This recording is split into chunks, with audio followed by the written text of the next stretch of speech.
செடியை சுற்றி வந்தாயோ, கண்ணால் பார்த்து பார்த்து வெற்றி கண்டாயோ.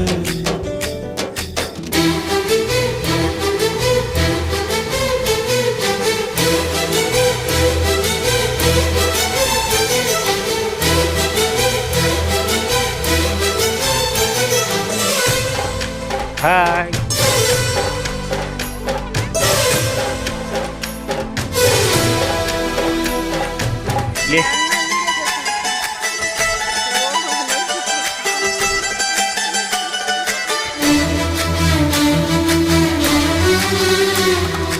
அதிகாலையில் தோன்றும் வெள்ளை திங்களே, பசி நேரத்தில் பார்த்த தண்ணீர் பந்தலே.